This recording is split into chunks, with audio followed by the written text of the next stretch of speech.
Suatu saya peneliti Prawasirat dari kelas TIP 2021 dengan NIM 105.1204.072. Di sini saya akan presentasikan tentang AI Article Intelligence. Buat penerapan di sini saya menggunakan judul penerapan AI dalam program Respon Learning Style mahasiswa. Program Respon Learning mahasiswa program penerapan AI dalam learning system style mahasiswa adalah sebuah program yang bertujuan untuk memberikan respon yang sesuai dengan gaya belajar mahasiswa berdasarkan penggunaan kecerdasan buatan.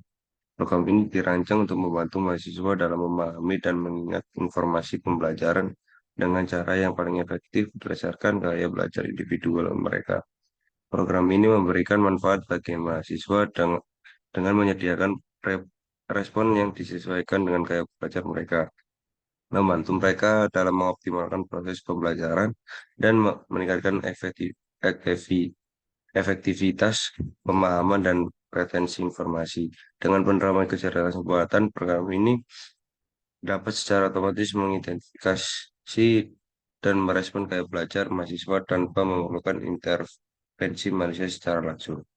Kegunaan personalisasi pembelajaran. Program ini memungkinkan personalisasi pembelajaran bagi setiap mahasiswa dengan menganalisis gaya belajar individu. Program dapat memberikan respon yang sesuai dengan preferensi belajar masing-masing mahasiswa. Hal ini membantu meningkatkan pemahaman dan retensi informasi karena respon yang disesuaikan dengan gaya belajar mahasiswa dapat membuat pembelajaran lebih relevan dan efektif. Tingkatkan efisien pembelajaran dengan memberikan respon yang sesuai dengan gaya belajar mahasiswa.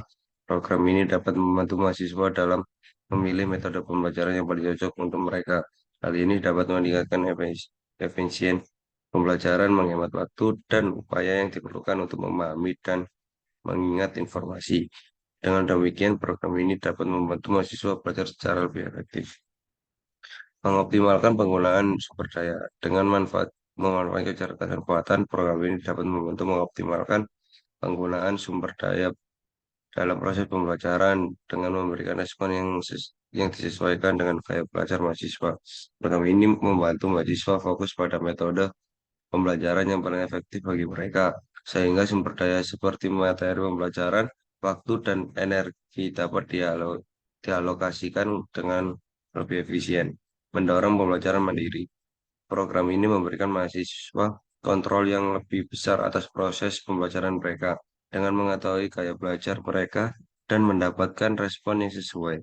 Mahasiswa dapat mengembangkan kesadaran diri dengan cara terbaik mereka belajar dan dapat mengambil langkah-langkah yang diperlukan untuk memaksimalkan pembelajaran mereka. Hal ini mendorong pembelajaran mandiri dan memungkinkan mahasiswa untuk menjadi lebih proaktif dalam mencapai tujuan pembelajaran mereka. Hasil dan bahasan. Hasil program ini dapat mengidentifikasi gaya belajar mahasiswa, memberikan respon yang disesuaikan dengan gaya belajar masing-masing, dan meningkatkan relasi serta aktivitas pembelajaran. Pembahasan. Pembahasan program mencakup analisis gaya belajar menggunakan kecerdasan buatan, implementasi strategi pembelajaran yang direkomendasikan, serta manfaat dan implikasi implikasi program. Langkah-langkah. Langkah satu, analisis kebutuhan. Langkah pertama adalah menganalisis maksud dan tujuan program ini.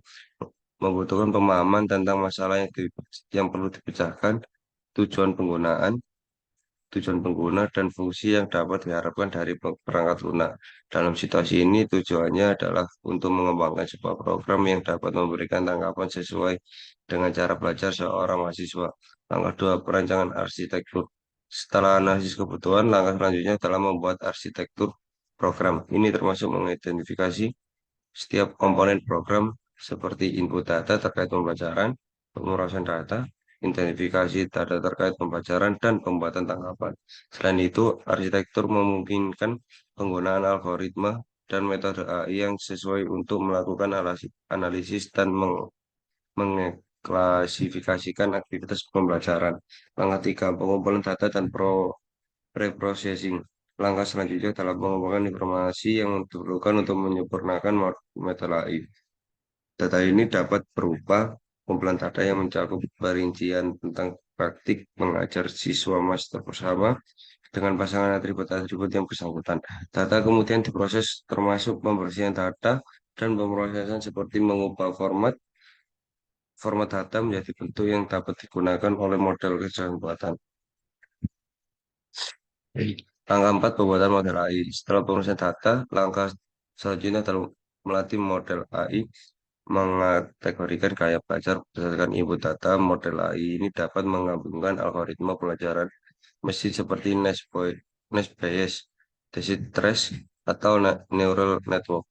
Proses ini melibatkan pemisahan dataset menjadi versi pelatihan dan pengujian menggunakan versi pelatihan untuk pelatihan model dan menggunakan versi pengujian untuk evaluasi kinerja model. Langkah 5, implementasi program. Setelah model AI dievaluasi dan dianalisis, langkah selanjutnya adalah mengimplementasi program menggunakan model yang dibuat. Ini memungkinkan pengembangan perangkat guna antarmuka pengguna yang memungkinkan pengguna memberikan umpan balik tentang gaya belajar mereka dan menerima tanggapan yang sesuai dengan. Selain itu, program harus dapat menginterpretasikan model AI untuk mengidentifikasi peserta didik dan hasil respon yang sesuai. Langkah 6, pengujian dan validasi. Sebelum sebuah program dapat dilakukan dalam pengaturan dunia nyata, program tersebut menjalani pengujian dan validasi terlebih dahulu untuk memastikan kualifikasi dan fungsionalis. Pengujian dilakukan dengan menggunakan skenario pengujian yang banyak dan beragam untuk memastikan respon yang diberikan akurat dan sesuai untuk proses pembelajaran. Validasi dilakukan dengan membandingkan respon program dengan gaya belajar yang ditugas dan meminta umpan balik dari pengguna. Langkah 7, pemeliharaan dan peningkatan. Setelah program dilaksanakan, diperlukan pemeliharaan dan pengawasan rutin. Ini mencakup perbaikan bug, peningkatan kinerja, dan penyetelan responsif basis pengguna. Program pembaruan juga memungkinkan pengembangan fitur tambahan yang dapat meningkatkan kegunaan dan efektivitas program. Langkah 8, penyebaran dan pemakaian. Setelah program dibuat, divalidasi, dan diperbarui, dapat dinyatakan bahwa program tersebut siap untuk digunakan dan dikirim ke pengguna.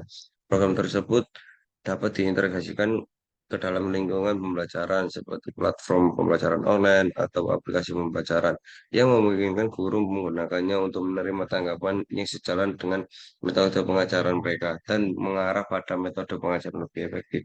Kesimpulan program penerapan kecerdasan buatan dalam respon learning style mahasiswa memberikan keunggulan dalam mengidentifikasi gaya belajar individu, menyediakan respon yang disesuaikan, dan meningkatkan efektivitas pembelajaran. Program ini juga memiliki manfaat dalam personalisasi pembelajaran, mendorong pembelajaran mandiri, dan mengoptimalkan penggunaan sumber daya pembelajaran. Thank you. Terima kasih atas presentasi saya untuk codingannya.